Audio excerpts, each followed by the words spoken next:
Hello, everyone. Welcome to the traffic safety camera open house for the city of Minneapolis. We're going to start just a couple minutes past 6 o'clock, so hold on for a few minutes. Thank you.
Hi, everyone. Thank you for joining tonight for our City of Minneapolis Traffic Safety Camera Open House. Go ahead and get started here. My name is Ethan Fawley. I am the city's Vision Zero program coordinator. That means I focus on and lead our effort around traffic safety, and particularly getting to zero traffic deaths and serious injuries on our streets. I'm based in the Public Works Department.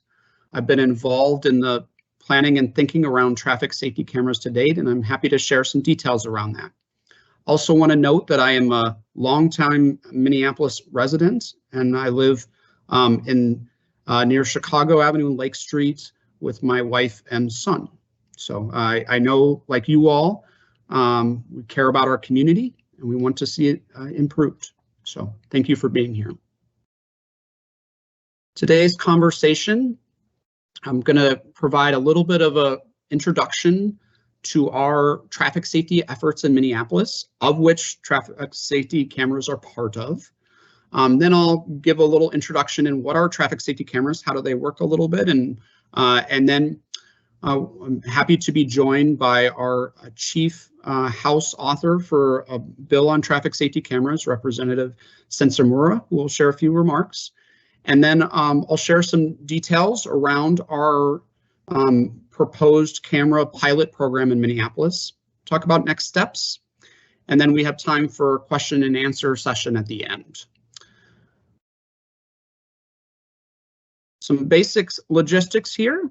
So at any point through the session, you can use the Q&A feature or ask a question button. It kind of varies per your setup to submit a question to our team. If you're having logistical challenges, you can also submit those in that as well, and our staff will follow up with you.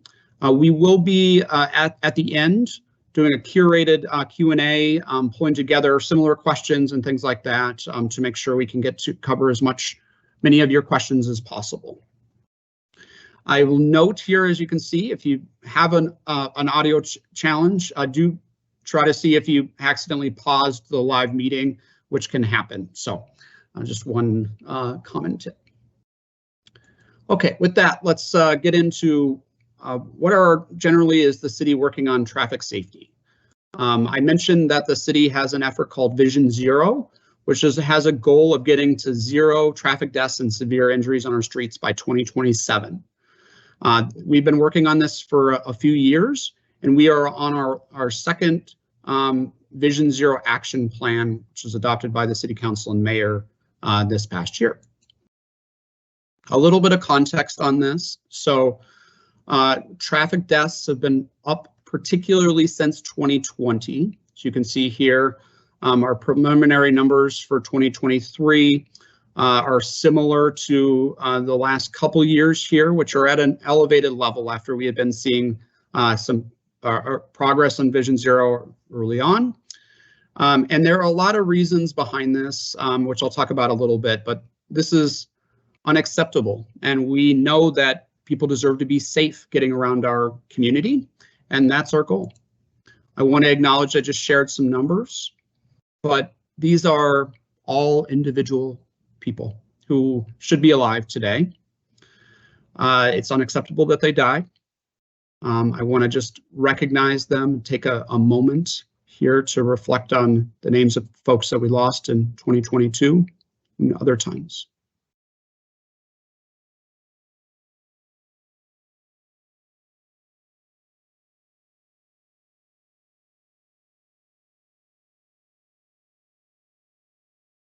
Thank you. Their losses, their families' losses, are why we are working on Vision Zero, because we know it's so important for our residents and visitors. A couple notes about crashes and deaths and traffic deaths in Minneapolis is we do see disproportionate impacts of traffic crashes in our equity priority areas, particularly areas with where more folks, residents with lower incomes. And so this reality is both something we need to proactively address, because it should be safe to travel around wherever you live in the city. And when we get to a program like traffic safety cameras, where we have to think about equity both in terms of the safety benefits, but also in terms of the potential impacts we can have with the program. This is important and complex, and I just want to acknowledge that up front. Speeding in particular has grown as a challenge in the city since 2020. This has been true around the country, but our increases in Minneapolis have been worse than around the state and the country. And these, when we talk about basically a doubling of fatal crashes that involve clear speeding, a lot of these are really terrible. A number of these are folks who are going 70 miles an hour or more. And at those speeds on our city streets, we just see really big problems if there is a crash. It's really terrible. Overall, when we look at and analyze all of our severe and fatal crashes over 5 years, we see that driver speeding is the #1 factor overall, and drivers running red lights is the #4 factor. And so we consider this as we think about our overall approach on traffic safety and what are things we can do to address these challenges and make our streets safer. We know that speed in particular is very important. There's just some basic physics that come along with that. Just lower traffic speeds mean safer streets, period. And how do we get there is, I think, one of the big things that we're working on. But here's just average stopping distance, so just a basic, how long does it take to stop? So if you see something, a kid crossing the street unexpectedly or other things like that, how long does it take for you to react and be able to stop? And this is sort of the range of speeds we see fairly regularly on streets in Minneapolis. You can see what a difference this makes. And then if there is a crash with someone, a pedestrian, someone walking or rolling or biking, it's such a difference that speed makes in the likelihood that you are going to die or suffer a severe injury. So again, these are sort of the range of speeds that we see regularly on streets in Minneapolis. 5-10 miles an hour makes a big difference for the likelihood of a crash. And the likelihood that it would be severe fatal. And this is also true. It's a similar equation, but just a little higher for people who are inside of vehicles. So in order to address these traffic safety challenges, our Vision Zero Action Plan outlines some key priorities and steps we're taking. I want to note, and I think it's really important for this conversation, that traffic safety cameras are just one of many of our traffic safety priorities. We are not pursuing traffic safety cameras as our only solution. And in fact, they are very much, I would say, secondary to our other emphasis areas, but it's an important part of the overall mix that we're pursuing for traffic safety. I want to note a couple other key strategies that we're doing, including really being proactive in installing traffic safety treatments on our streets where we see the most severe and fatal crashes and other injury crashes, that we call our high injury streets. And we're also working at ways and expanding ways that we can address dangerous speeding through street design in particular. And we're also looking at the complex challenges around traffic enforcement generally, which is down really significantly since 2020. And you know, that was COVID, but also the murder of George Floyd. And I want to acknowledge within that the Minnesota Department of Human Rights and there's been a federal investigation have both recognized some challenges and disparities that are unacceptable related to traffic stops in particular. And so we have these dual realities that traffic stops are way down in Minneapolis because of capacity, and we're working on how do we address the disparities that we see around traffic stops. And so both of those things are things we're working on. And also, I think part of the equation when we think about traffic safety cameras. I do want to acknowledge that you may have heard the news that the city received a big federal grant recently for traffic safety, which is tremendous. This is called Safe Streets for All. This is a $25 million total project that we'll be implementing starting next year. I will note that we'll have more engagements, particularly on Safe Streets for All work, coming probably in late this year. We're still finalizing details with the federal government on our grants. But this is a big opportunity for us. As you can see here, we're going to be looking at safety treatments on 25 miles of our high injury streets. A lot of those are going to look like you see in this picture, or something, a similar type of version, hopefully with some greening, and we're working on the final details of design here. But we're going to be adding a lot of pedestrian safety islands or medians at intersections to address the challenges that we're seeing, and particularly how are we addressing speeding, but also how are we making it safer to cross the street, address turning vehicles, challenges we see there.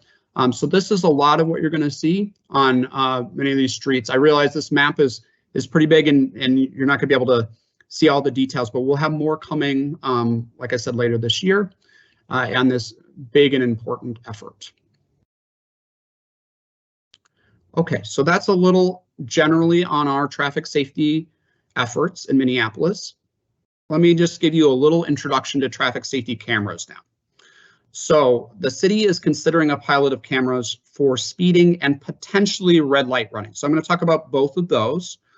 And I want to note off the top that this does require legislative authority, and we'll talk about that a little bit more in a minute here. Once we have that authority, the city is going to be doing more engagement to develop a local pilot. So this conversation right now is very much share the details, the fairly high level of where are we at, what are we thinking about this program, answer your questions. We'll also have a survey coming after the meeting as well, and with our in-person open house next week. To get your feedback to really at the high level, how are we shaping the program? And so at the core for traffic safety cameras, what they're doing is it's a form of automated enforcement. So if you haven't heard of this before, I'll just share briefly. What happens is cameras placed and it's monitoring speed and or red light violations. If it detects a violation, it's taking a picture of the back license plate and only the back license plate. And then that is shared with enforcement agents at the city who then confirm that there was a violation. And mail out a ticket to the owner of a vehicle. And so that's kind of the basics of what's happening with the system, and I'll talk a little bit more detail here as we go. Traffic safety cameras are used now in more than half of states in the country. I have either red light cameras or speed cameras, as you can see here. Iowa is our only neighbor with a program, and they have for both. They have some cameras for both red lights and speeding. So I think this is important because we have a lot we can learn from other states and communities that have done this. This is also widely used in many other countries as well, so we have a lot of information to build on. Speed safety cameras are, as you can see here, in 20 states now, in Washington, D.C., and about 209 cities. I think that was just updated recently, so it's probably pretty accurate. Speed safety cameras have been growing in use around the country in the last couple of years in particular. And some of that is because the findings on speed safety cameras are really consistent, that it provides benefits for reducing deaths, injuries, crashes, and speeds, really consistently across all the studies that have been done on this topic that are sound in the United States. You can see the range of crash reduction, 19 to 56% reduction in severe fatal crashes. It's very significant. They also haven't found any evidence that there's any like problems that might happen on a nearby street. And so speed safety cameras have been found to reduce those and I should say improve traffic safety. They're also, because of that, the Federal Highway Administration, FHWA, calls this a proven safety countermeasure, which means that there's been enough rigorous studies showing its safety benefits to say that, which they don't do that lightly. So it's a significant piece. Red light cameras are used in more communities. And I want to also acknowledge that they've been studied a lot. And I think the results you see in the different studies is a little bit more complicated than you see with speed safety cameras. Red light cameras, most studies have found that they do reduce particularly fatal and severe crashes. Because if you think about it in an intersection, if somebody runs a red light at high speed and they hit or are hit by somebody coming at high speed in the other direction, that is going to be a bad crash typically. Those are some of the worst crashes we see. And what you do see with red light cameras, I'll just be very honest, I'm trying to be very transparent here for everyone, is that sometimes we do see an increase in rear end crashes at the intersection. Now those typically are less severe and much less likely to be fatal than if somebody ran the red light, but it does make the equation around red light cameras just a little bit more complicated in the research that's been done than speed cameras that are kind of universally just benefits across the board. So just want to acknowledge that. Okay. We get a lot of questions on, are traffic safety cameras legal? Can you do them constitutionally? And I want to acknowledge that question up front and just say that in no other state have traffic safety cameras been found unconstitutional if they have a well-designed program. Now, of course, you have to design the program well, and which we're working to do. I think there's also a lot of questions about what happened with the previous red light camera program that the city had. So the city had a short-lived red light camera program in 2005. Eventually, the Minnesota Supreme Court shut down that program because they determined that we did not have the statutory, which meaning legislative legal authority to do the program in the way that we were doing it. That the Supreme Court did not consider the constitutionality of that program. So just a note on that.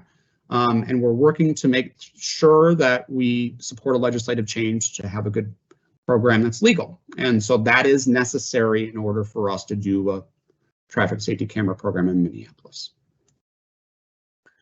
Okay, I want to just note that we have been talking about this a little bit over a few years now. And so just a summary of some of the engagement and what we've heard previously. In 2019, we had a Vision Zero questionnaire, and you can kind of see the results here. We had a question on automated traffic enforcement, and just a general yes, no, unsure, would you be in favor? And you can see that we did see more than 50% were supportive. And, you know, there are obviously a lot of details in here, so I recognize that very much, and that matters. We also had comments on our draft plan for that, which did include some work around traffic safety cameras. And we generally had a little more support there, but not a lot of comments at that time. And then in 2022, so a couple years ago now, we did a online and in-person questionnaire again with a slightly different question. And you can see, again, we saw this time a little bit stronger support than we did previously, but also just a little bit more opposition, people sorting out a little bit as well. And then we did get comments on this on our draft plan as well. Those focused on a variety of topics. I think a lot of people don't, mention that they don't think it's constitutional, or they are concerned about surveillance, and we'll talk about that as well. And a few people talked about how they're concerned about equity implications. And so I just want to acknowledge that the feedback that we've gotten on this has helped inform our priorities as we work to develop this program. And so I thank everybody for sharing feedback so far. I do want to acknowledge that concerns about fairness, equity, and privacy are very understandable with a program like this. It is very important that we have clear and good protections for those things. And that has been a really big focus in our work on this.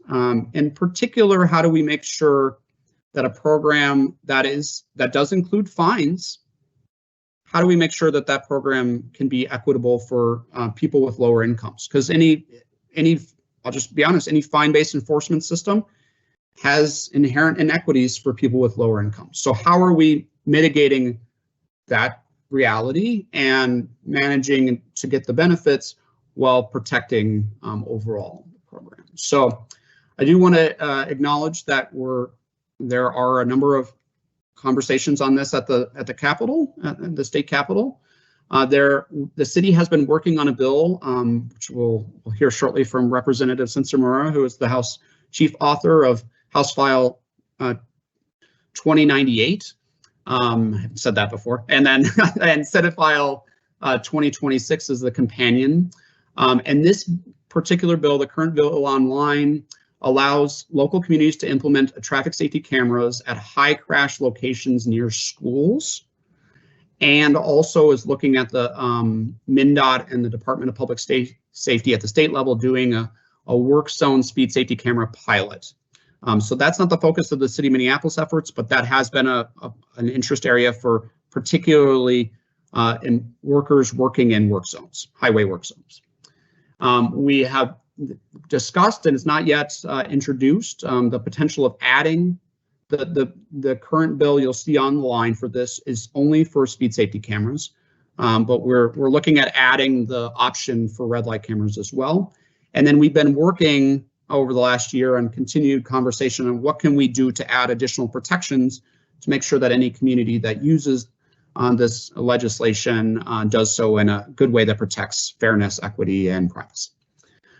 There are other bills on this topic as well, and so there is some conversation on this topic. With that, I'm going to send out here and welcome Representative Samantha Cincemura. So, welcome, Representative.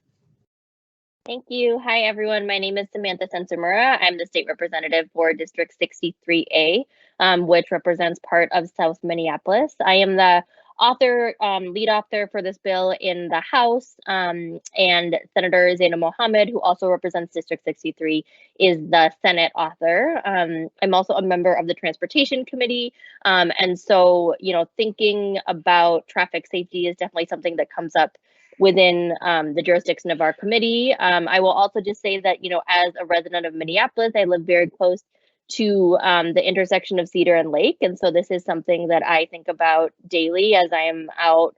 I have a young son. As I'm out walking with him, as I'm getting through our neighborhood, I think particularly about Cedar is a street where, every few blocks you will see some kind of memorial to a person that has died on that street. And so I guess I will say, that informs my interest in traffic safety generally. And I will say that I think, like maybe some folks on this call and certainly people that I've had discussions with about this bill, I came to this bill with a good amount of apprehension, because I do think to speak to what Ethan Fowley just talked about, I think that there's a lot of real and genuine concerns around civil liberties, equity, and especially when we look at how speed safety laws or speed safety camera laws have been implemented in other cities. I think that there's a lot to learn from, right? And there's been a lot of challenges, I think, particularly around equity, that I think we're really committed to building, a law that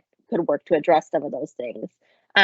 Just a couple things I want to say, just to highlight, the piece that Ethan talked about that I think is really important is this is giving local jurisdictions the authority to implement these kind of laws, and then we are trying to put some guardrails around, how we think that cities or jurisdictions can build out their programs in an equitable and thoughtful way that really protects, privacy and rights of citizens. But it is also really up to cities to kind of think about what works for where they live, and no city will be forced to take this on. Minneapolis will not be forced to take this on. And so this kind of community engagement, I think, is going to be incredibly important for all cities and jurisdictions to do if this law passes and if this is to be implemented. I will say from my own kind of research about these laws and how they function in other, states and cities, I think we see a couple things. I think we see that, first and foremost, this does support safety on streets, right? Which is a huge, huge concern. And I feel like sometimes when we have conversations about public safety, which we do a lot in Minneapolis, especially the last few years, I don't think we talk enough about traffic safety, right? When we think about the things that are, making people in our city unsafe, traffic safety, being able to walk and not get hit by a car, all of those things contribute to a safe environment.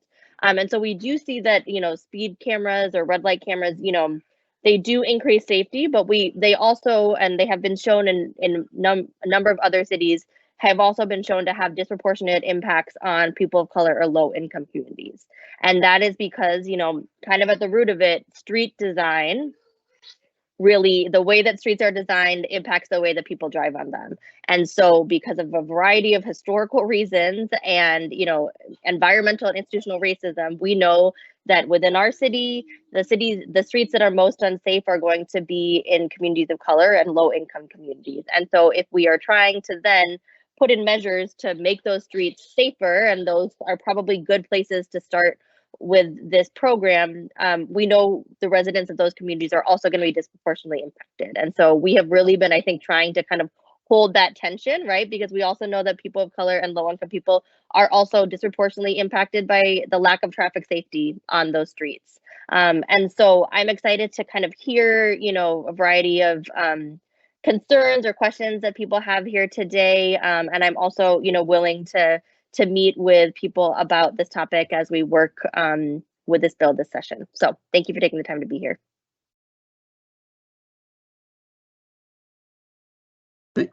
Thank you so much, Representative.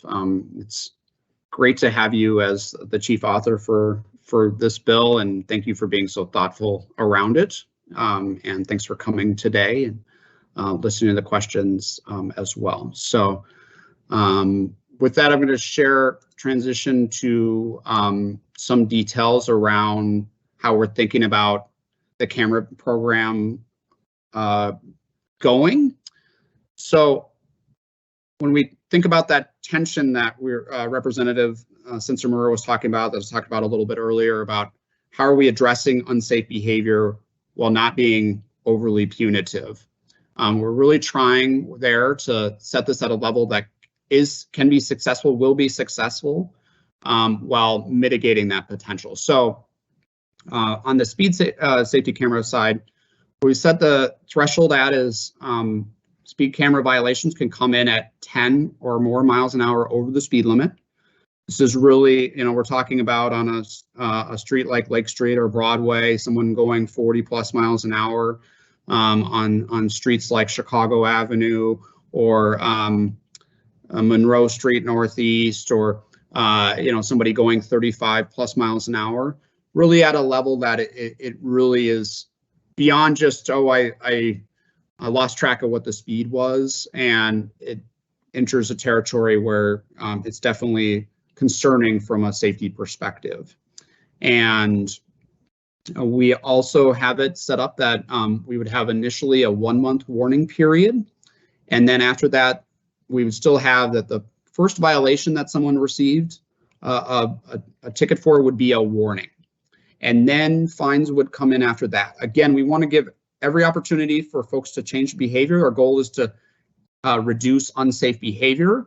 It isn't to give out tickets. And so we see in other places like New York City, in their speed safety camera pilot program, 82% of drivers who received a speed safety camera ticket never got a second speed safety camera ticket because they changed behavior. And so we want to give people the opportunity for that very much. And then we set the tickets, if you do get a ticket, at $40. And you can take a traffic safety class that's free in lieu of one ticket. Again, we're trying to support traffic safety. We're not trying to give out tickets. And we do know that in some places in particular that a simple ticket can escalate very quickly to other things that are problematic. Excess fines or fees, or even arrest from a single camera ticket. And so in Minnesota, thankfully, we have a lot of systems in place already to protect against that. If you just decide, hey, I'm not going to pay my tickets, which somebody could do for parking tickets as well. This is sort of a similar piece. The maximum charge in collections would be $84 with the late fees and whatnot along the way. I will note that, like other speed violations in Minnesota, the ticket value does double if you're 20 plus miles an hour over the speed limit, really at a reckless driving stage. So that would be true with this program as well. It's also important that these violations don't go on your an individual's driver record. And we also are working out, and I should delete this last provision. So I think we've worked out that we don't have to have a special exception for commercial driver's license holders. So it will be true that violations do not go on a driver's record, and so they would not impact your insurance rates. They also cannot be grounds for revoking or suspending a driver's license or for arrest. And that's true for other similar types of offenses in Minnesota, thankfully. And then as part of, we want to change behavior, all locations where they're signed, you have to have advanced warning, or where we have traffic safety cameras, you have to have advanced warning signage. And we will list and you have to list every location publicly. Again, we want people to slow down. We don't want them to get a ticket. We want them to have the safer behavior. We also have worked on ways that we can protect privacy within this. So I mentioned earlier that we're taking a picture of the back license plate only. So we also specifically in the bill, there's provision that the footage can only be used for traffic safety enforcement. And we can't have the cameras capture any person in a way that makes them identifiable. And so this is not a way to increase surveillance in any way. This is only a way focused on how are we improving traffic safety by addressing unsafe behaviors. We also specifically, they can't be used for license plate readers, which I know some people had questions about as well. So that's built into the bill right now. And then Because of that reality, we're not taking a picture of the driver, and it will go to the owner of the vehicle.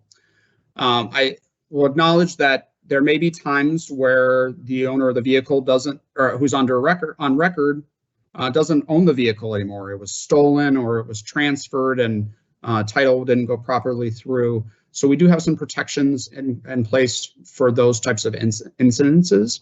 But I will also just say that, like, I hear a lot of stories of this type of program in other states where people say, "Oh, my child got a camera ticket," and then I had a conversation with them about that. So, you know, I think that is part of the dynamic here, but we'll see how it goes with the pilot on that stuff. And then we have a variety of other privacy protections in the bill as well. So we need to get that state legislative authority to pass before we can do anything in the city of Minneapolis on this. Once we get legislative authority, it's going to take us at least a year to develop the details of a local pilot. Some of that is there are details that need to be set at the state level, and we to make sure that we can comply with. But also there's just things we have to budget up for, staff up for, train, set up, and there's a variety of things on this. So that means that the earliest potential launch for a program on traffic safety cameras in Minneapolis is the summer of next year, 2025. And that's only if legislation were to pass this year and then the mayor and city council decide to proceed next year with a pilot. So there's still a number of decision points to come to get to that. Once we have legislative authority, we plan to do a lot more community engagement. And so this open house is a chance for us to answer some questions, share some information on where we're at. We'll have the survey, as I mentioned, to get some additional high-level feedback, but we're going to have a lot more when we get the legislative authority, and it's time to really decide, are we doing this pilot or not, and what does it look like, and where are cameras going to be located. So I will note in particular that we recognize that there will be interest in people engaging around, is there a camera on my street or in my neighborhood? And so that will be a particular area of focus for us. We will make sure to have a number of engagement opportunities, and we will be making sure that to be intentional about reaching people who don't come to online open houses or are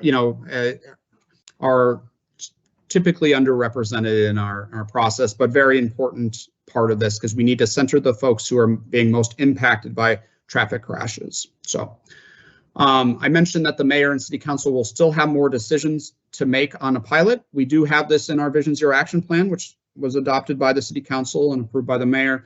And this is on the city's legislative agenda, but we still have to decide details on the ordinance, the budget, other things like that. So there's a lot more decision points to come with those bodies before we would move forward with a local pilot.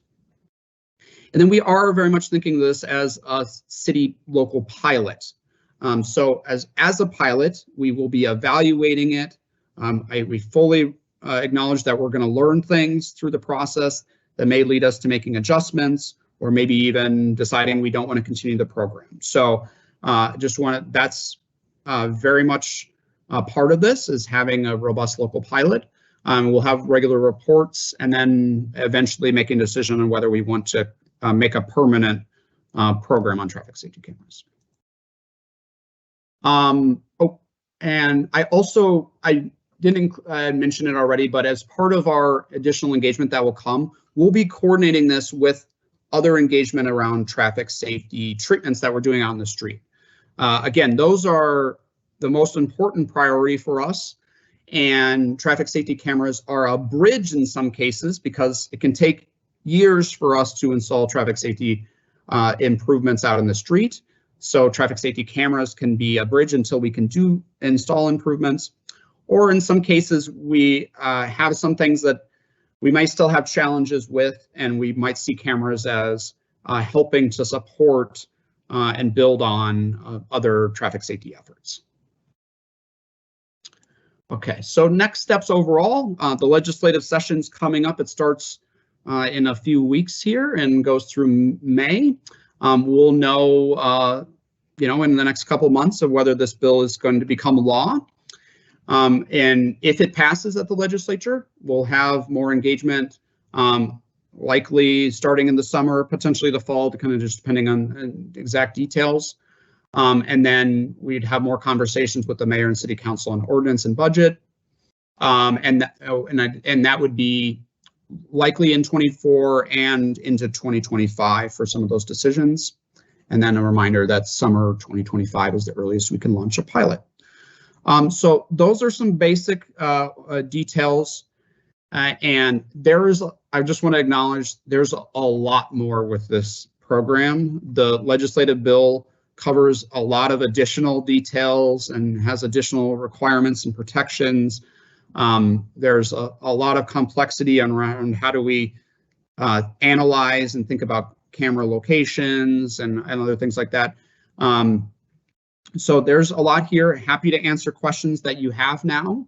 And with that, I think we'll transition to our question and answer. Just a reminder on how you can put in questions. I see that folks are doing that. And then I want to take a moment here to just acknowledge my colleagues, Andrew Degerstrom and Christian Zimmerman, who are helping with behind the scene logistics on the Q&A.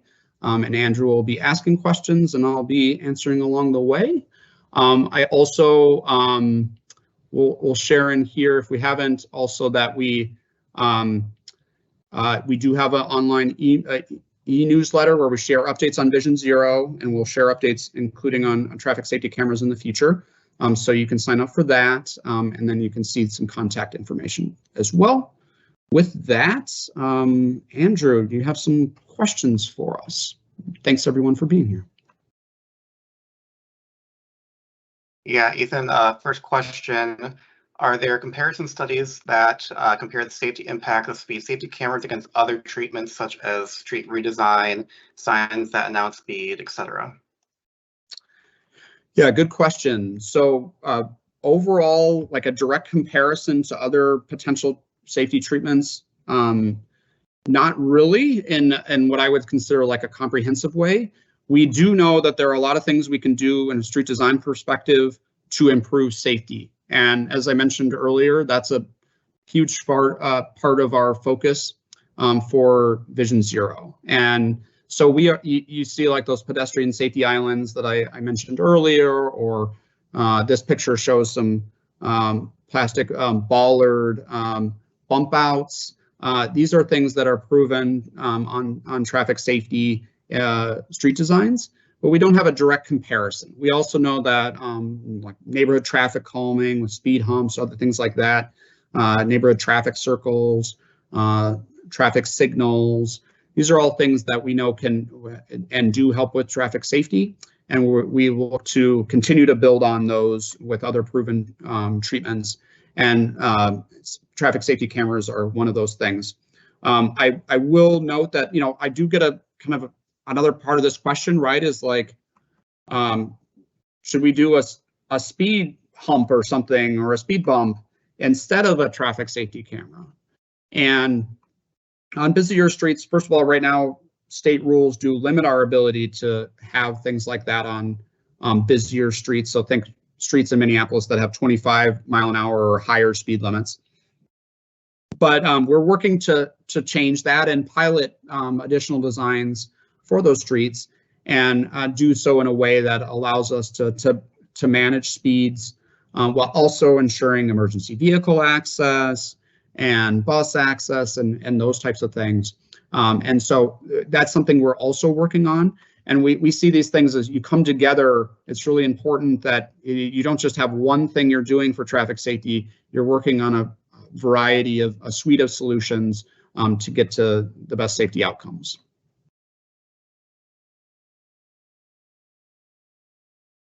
Yeah, next question regarding red lights camera specifically. Will they record a violation if the light turns red when a car is already in the intersection but hasn't yet exited the intersection?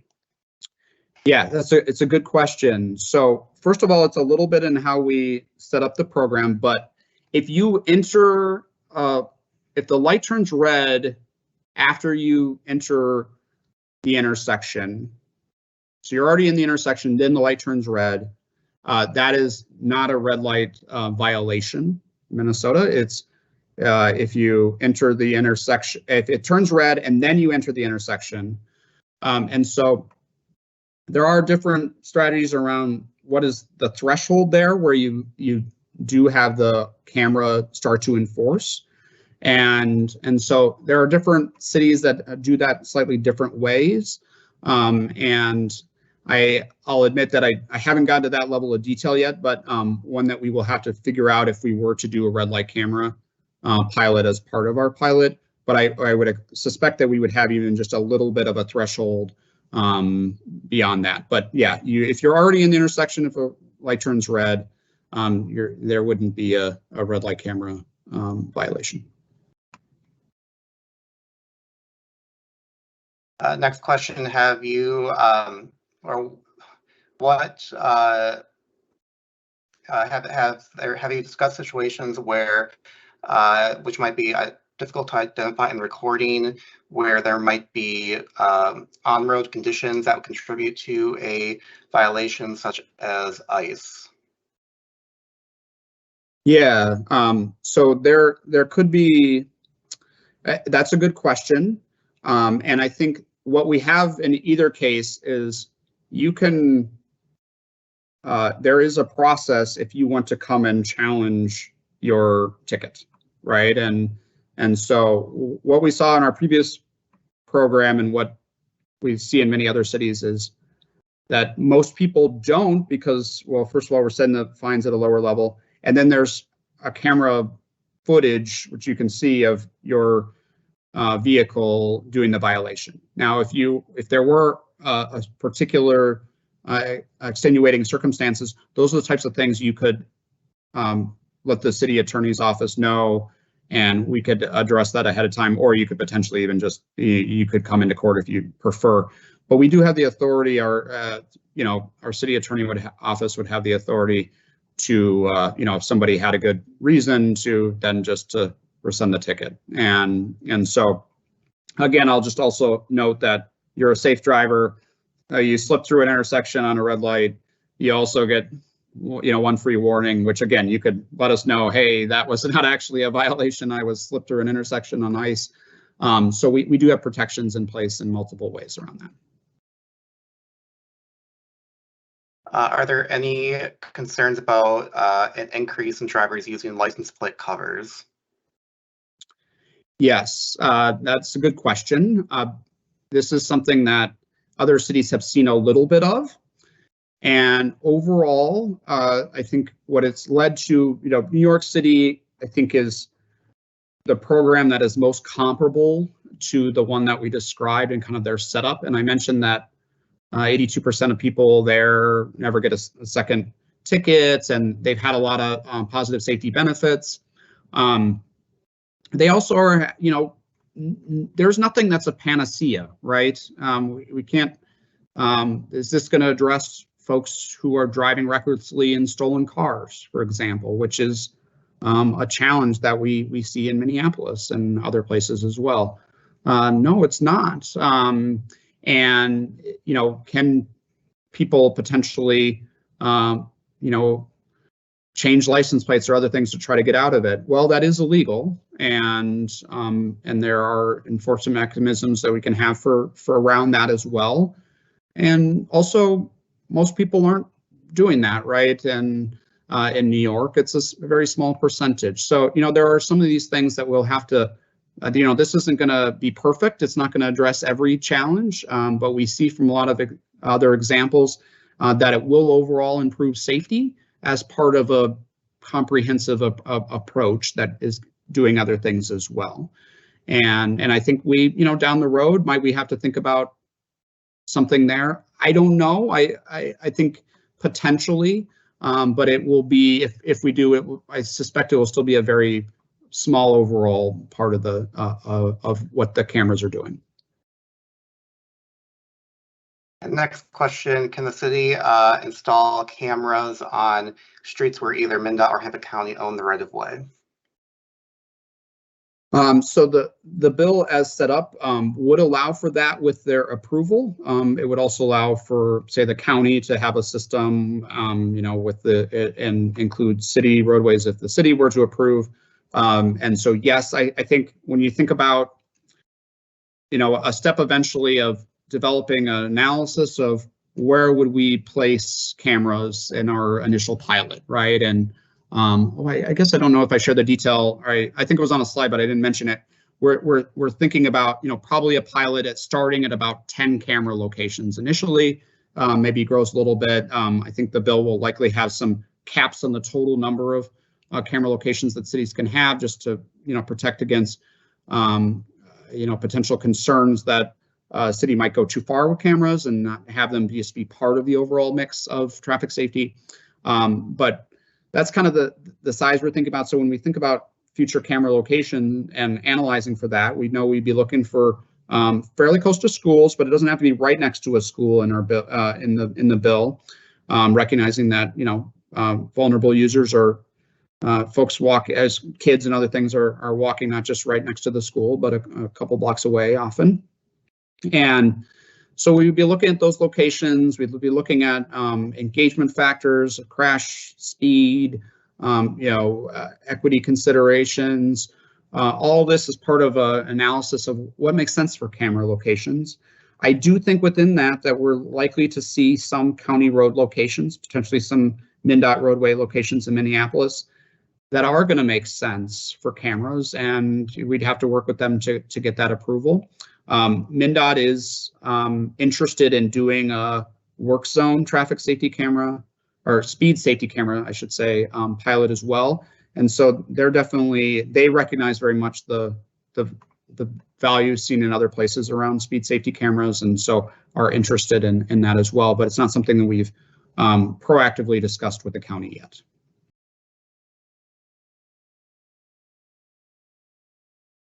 Next question, what protections are in place to prevent the city, once a program is established, up and running, to make changes that would lead to more discriminatory outcomes? Yeah, so there are a lot of protections set in place in the bill that would apply to all cities. And so some of those are just in the basics of, I'll just go back to this slide, of the setup. And so just the lower fine amount generally compared to, if you're pulled over by an officer, the base speeding ticket's like $113 if you include all the fees.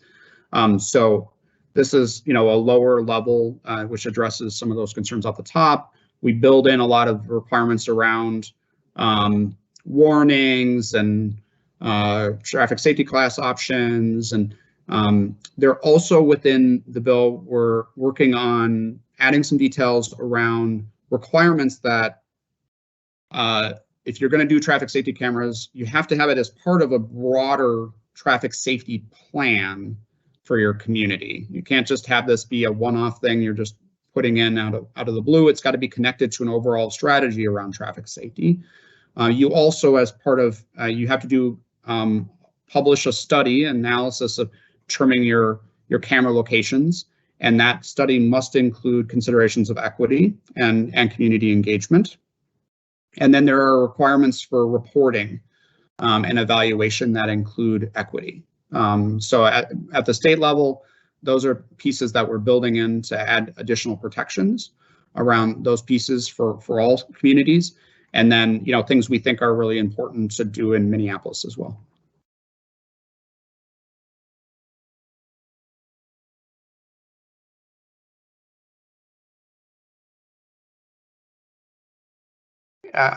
Next question. Will law enforcement have any ability to access either live video or photos from the cameras, even with a subpoena? So I should say at the core in Minneapolis, and I didn't include this in the slide, but we anticipate that the program would be managed and run by not by MPD. but by either public works or potentially regulatory services. Still sorting out those details. And a lot of that, and one of the things we have in the bill is allowance that the agent who reviews the violation and ultimately sends a ticket does not have to be a licensed peace officer. And that is because statewide there are challenges around capacity and in hiring of licensed peace officers in particular. And that's obviously very true in Minneapolis. And so we don't want to have to pull away licensed peace officers from other important tasks in the city, and want to focus, like we're doing with the behavioral crisis response teams, on having the right response from the right agency for the challenge, right? And so this won't be managed directly by MPD. It's not our plan. And as I mentioned in the bill details from a privacy perspective, let's go here. Yep. So the cameras can only be used, and the bill language is, clarifies that the cameras can only be used for traffic safety enforcement, and that you can't have the cameras taking footage in a way that it has anybody be identifiable. We are exploring the potential of further protections of subpoenas, and we know that there are concerns about surveillance and other things like that. Very much working to have all the protections in place around that, so that people's privacy is protected, folks in vehicles, but also outside of vehicles, and that these are just used for their purpose on traffic safety cameras, or for red light running and speed violations. Yeah, next question. How can tickets be issued to the owner of the vehicle and not the person operating the vehicle when the violation occurs? So this is sort of similar to a parking ticket. A parking ticket does not we don't assume that the person who owns the vehicle parked the vehicle, but the ticket goes to the owner of the vehicle. It's also similar to in Minnesota, there are provisions that if you drive past a school bus with the arm out and you're caught on video doing that, that ticket can be sent to the owner of the vehicle in that case as well.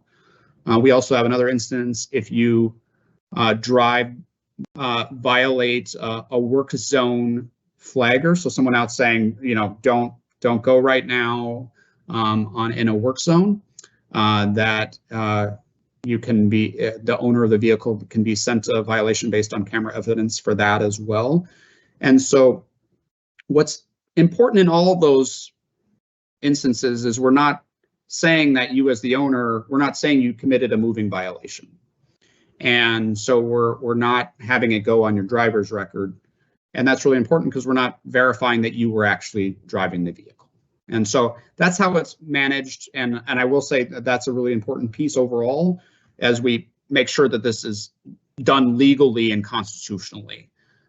We cannot have a program that doesn't take a picture of the vehicle driver, but then is giving it something that's going on your driving record. So that's the only case that I'm aware of in another state where they found it unconstitutional. Missouri did that, and then they've worked to adjust their program so that they're sorted that piece out. So that's how we handle it legally. And I think I'll just acknowledge also that it's also I spoke to it earlier, but just those cases where someone stole your car, or there's other circumstances of why it happened, and you as the vehicle owner shouldn't be liable. Well, then we do have built-in systems to protect and be fair in those cases. Next question, what's the rationale for a violation not going on a person's driving record? So I just mentioned it a little bit, but for you would have to take a picture of the driver to make that legal. Taking a picture of the driver, I think when you actually look at it, it adds a lot of complications to managing the program. And I think the most successful programs are taking a picture only of the back license plate and then charging the vehicle owner rather than confirming the driver. So you just get into a lot of other complications on someone, wearing a mask, or is the driver the same as the owner of the vehicle? So you get into a lot of those complications on top of just the reality that it's, let's just be honest. We are private people in Minnesota, right? And we care about privacy, and we just don't hear a lot of people offering support for a program that would take a picture of the driver. And so our program is built around feedback that we've heard, and I think that's true statewide, and it's been kind of part of all the research that's been done on this topic by the University of Minnesota or others. But and I should also just say, but we don't have to have it go on somebody's driver's record to change behavior. And that's the point, right? We're trying to reduce unsafe behavior. So I don't need to make this go on your driver's record, have it be more punitive, because we see the results from other states that don't have it go on your driver's record, the positive results. All right, next question. Can you talk about how closely the proposed responses to a speeding violation, for example, first violation offset by a class escalating fine, et cetera, are in line with existing efforts in other parts of the nation? And are there best practices or new approaches to account for the reasonable concerns about equity?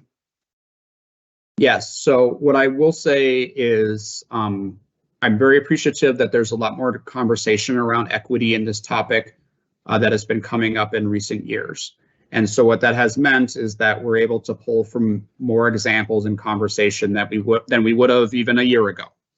I serve as part of a nation or a peer exchange of folks in similar roles to mine in other states who are working on traffic safety cameras and particularly interested in equity. And so I'm hearing from ideas of folks that are implementing this in Connecticut or New York, California, Portland, Seattle, and DC. What are we? And we're trying to bring all those best ideas and on how do we make sure we have a efficient and effective system that improves traffic safety while also protecting equity and fairness and privacy. And so I think the core pieces there is you got to keep the fines lower. I am astonished sometimes that other cities have still very high fines for their camera programs.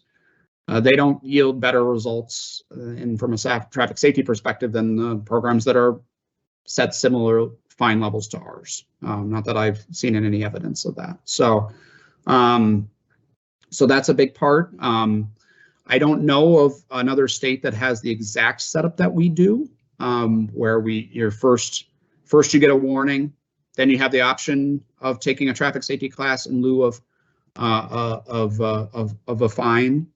But I'm interested to see whether other states try that. There are a lot of states that do a warning period at the start of a program, and there are other states that have sort of traffic safety class options or community service options in lieu of fines. So we try to take those best practices, but also expand on them, right?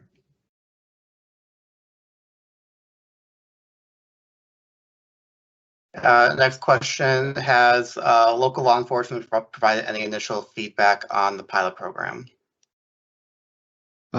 Yes,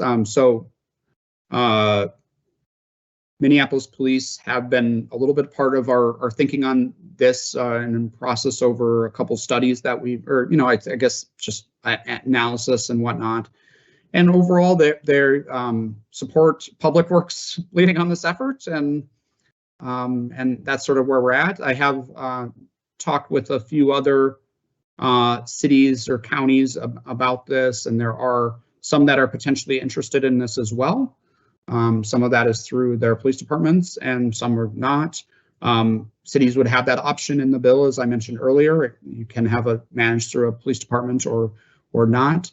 Overall, my understanding, at least last year and the year before is that like the state police association did not have a position on this.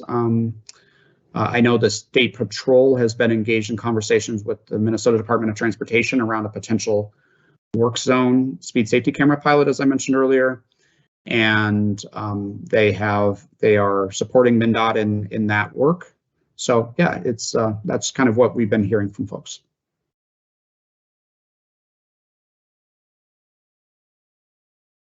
Next question. Which state departments would have access to the data that comes provided by the cameras? Yeah, good question. So some of those local details, we will have. Those are the types. That's a type of question we're going to have to sort out through our development of our local pilot. And that said, you know, what I will say from Public Works perspective is these cameras will be collecting a lot of valuable speed data for us, and I think we want to make sure that we're using that in a way that helps us to inform our street design work as well, and our overall goals and efforts around traffic safety. So I think that's an important piece we can do here. Now, we do have, I mentioned some of the privacy thing, just generally that we have privacy, additional data management and privacy protections are in the bill. And so some of this is around data retention. So like, first of all, like video is only pulled and shared, like if there's a violation. It's not just, we don't have like, just the video isn't like getting stored all the time. Like that's not how we'll be having it set up. It's like, if the camera stops for a violation, records it, then we'll get that data. That's the only time the data would be coming. And that'd be coming to the enforcement agents who are trained and certified by the city. You have to follow procedures that are set by MnDOT and the Department of Public Safety at the state level. There'll be procedures around the calibration of cameras and making sure that you've got good quality data coming through, but also around data practices and privacy. And then some of that connects to basic, getting trained in and access to state systems so you can understand who owns the vehicle and some of the stuff. But there are protections in place around all of that. And those were increased in recent years at the state level because honestly, there was a couple, there were some cases of abuse of that. So there's been a lot of new provisions that my understanding are working very well at the state level. And those would apply here as well. But also a detail that in terms of exactly which department will be managing, we'll sort out when we get to the local pilot. Next question, does the legislation set the $40 maximum, or can cities set higher amounts than that? Yeah, the legislation sets the fine amount there, and I think, over time, maybe that ends up getting moved to a different place where we still support the similar goal, but it's set out of legislation now. That a lot of these are set in legislation, so it's something that over time can be adjusted in legislation, but it does take that. And I'll just say again, like I think that having low fines, you get the benefit and of traffic safety cameras without being overly punitive, which I think is very important. So my personal professional recommendation is that we don't want higher fines, and that's why we are doing it at this level. Now, have we seen the other states be successful at this at a similar level? Yes. Will we be evaluating this as part of the pilot? Sure, and a lot of other things. And so I think that balance of effectiveness and equity and fairness, and those are all be parts of what we look at in a pilot. And maybe we make adjustments over time based on what we find. That's why we do a pilot. But I think at the core, we will not back down from the basic reality that we need to have this both work well at improving traffic safety, but also have it be fair and equitable. And so that's a center point for our work on this. Have we at the city looked into signal timing as it could be a cause of some of the issues with speeding? So yes, we definitely do look at signal timing. The city is about to embark on a comprehensive retiming of all of our traffic signals, and we'll be doing that with very much a focus on traffic safety. Our complete streets work, so supporting access for people walking, rolling, biking, transit priorities as well, and also making sure we have a efficient and effective system. So balancing all that, we definitely, as part of that, I think we do plan to make some significant changes in how that sets up. There are, I will also say that we did a lot of those changes when we implemented our lower speed limits on city streets in 2020. And so there are instances where, especially, managing speeds on streets where the traffic signals are pretty far apart is much harder through signal timing than when they're closer together. And so you all can probably think about this, right? Streets like Park Avenue and Portland Avenue in South Minneapolis, or Lyndale Avenue North. Those are types of streets where, you get out of some areas and the signals are pretty far apart. And then, any signal timing, like somebody can even, if they're going so fast, they can catch up to the next cycle. So whereas if you're downtown, right, it's much easier for us because the signals are every block to manage and support safe speeds with signal timing. So this is definitely part of our overall Vision Zero work and a big priority for the city, and we're investing millions of dollars in improving our signal timing overall. Next question, have there been concerns or discussions more broadly about the bill, about having police departments running these programs? So the bill, like I said, it provides the option for local communities to have non-licensed peace officers do the enforcement and the actual ticket verification and sending out the tickets. And so that is necessary to have that provision in state law. So what we're doing is we're providing flexibility for communities and how they implement it. And I don't, in other states, some of the programs are managed by police departments. Some are managed by, public works types departments or departments of transportation or other city or state departments. And so I suspect in Minnesota it would be a range, and that's ultimately a local decision. And I wouldn't say overall, I think people understand the need for that flexibility generally. And I haven't heard a lot of concern about, that other than, one way or the other. And next question, do we have data showcasing that we have higher concentrations of crashes near schools? Yeah, so we generally, when the bill, it gives a buffer around schools. And so with that buffer, which is a few blocks kind of either side of the schools, we do get to a lot of our, or I say most of the areas that would probably make sense for speed safety cameras. Now, again, we're talking about a pilot at the local level. Might we come back and say, hey, we really couldn't get to these spots we thought we need to, and we want to change that provision? Maybe, but I think we'll have a lot that we can get to, and a lot of our high crash, high need locations where we might see the most benefit from traffic safety cameras.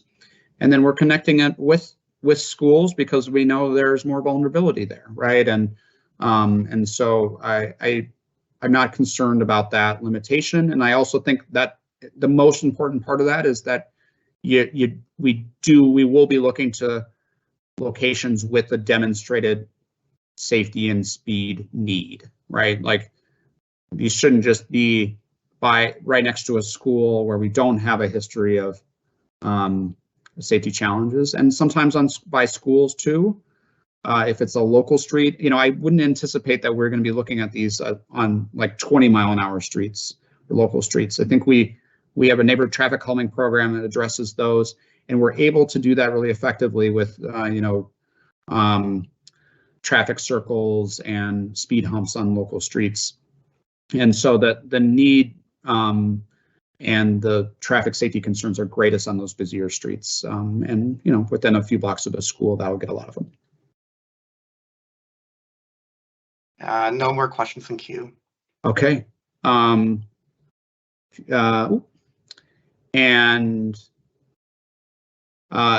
you all for, if you have any final questions, you can put them in. Thank you all for coming. Did we share or sign up for emails? I think we did, maybe. I will be sending, we were recording this. We'll share that out as well as our online survey for questionnaire, I should say, for this round of engagement coming up here. And then I'll just remind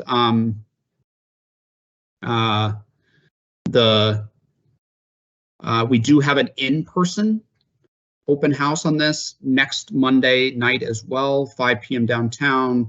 And hopefully you saw those details when you saw the invite here. Sorry, I don't have that on the slide here, but come out if you want to talk about it more. I appreciate the comments and the details and the questions, and we appreciate everybody's thoughtfulness. So thank you for joining us, and that's it for tonight.